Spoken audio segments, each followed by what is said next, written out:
Naše univerzitné pastoračné centrum existuje tu v Košiciach už 10 rokov. Stáva sa opravdivou studňou živej vody pre mnohých hľadajúcich mladých študentov, pre tých, ktorí chcú sa posilniť vo viere, ale aj pre tých, ktorí vieru hľadajú alebo ktorí ju už stratili. Mladí prichádzajú na slávenie Eucharistie do priestorov všade tam, kde nám to dovolia, kde nás príjmu.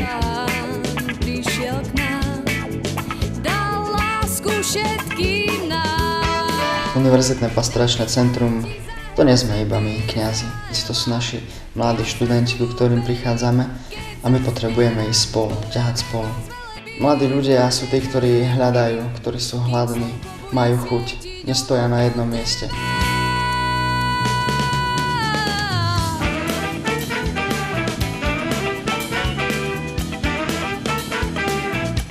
Pracujeme v špeciálnej pastorácii a tak sa tu nachádzajú mnohé aktivity, činnosti, ktoré sú výnimočné a sú o to náročnejšie. Nie je to len svätá omša, pri ktorej sa stretávame.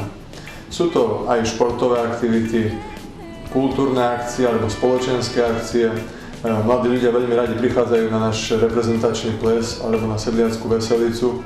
Toto všetko sú príležitosti na to, aby sme prišli do osobného kontaktu s mladým človekom.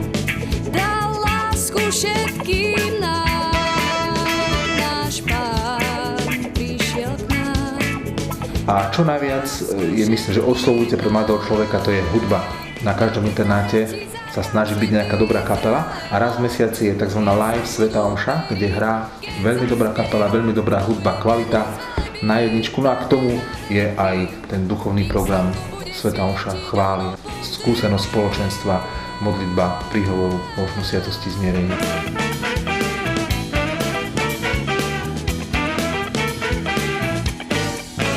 Veľkou hodnotou je dobré spoločenstvo, dobrá partia, kde človek nájde prijatie, kde sa nájde uznaný, ocenený. Spoločenstvo pre mňa znamená skutočných priateľov, ktorí nemyslia len na seba, ale myslia aj na ostatných. Pri prvej omši človek spozná otvorenú partiu ľudí, ktorá ťa dokáže prijať. Že sme vlastne mladí, ktorých spája jedno a to isté. Že tak chceme spoznávať viac Boha. Každé spoločenstvo je niečím, každý je jedinečný. Každý dáva do toho možno to svoje. Keď ten čas venuješ tomu spoločenstvu, vlastne Bohu, tak vlastne ty máš ešte viac času. A ukázali mi, že nemám sa bať žiť tú svoju vieru aj tu na internáte. Môžeme prehrávať v živote, môžeme padať, ale nikdy sa nesmieme vzdávať. Pozdravujem všetkých mladých a prajem im hlavne veľa odvahy, aby dokázali urobiť krok vo svojom osobnom duchovnom živote.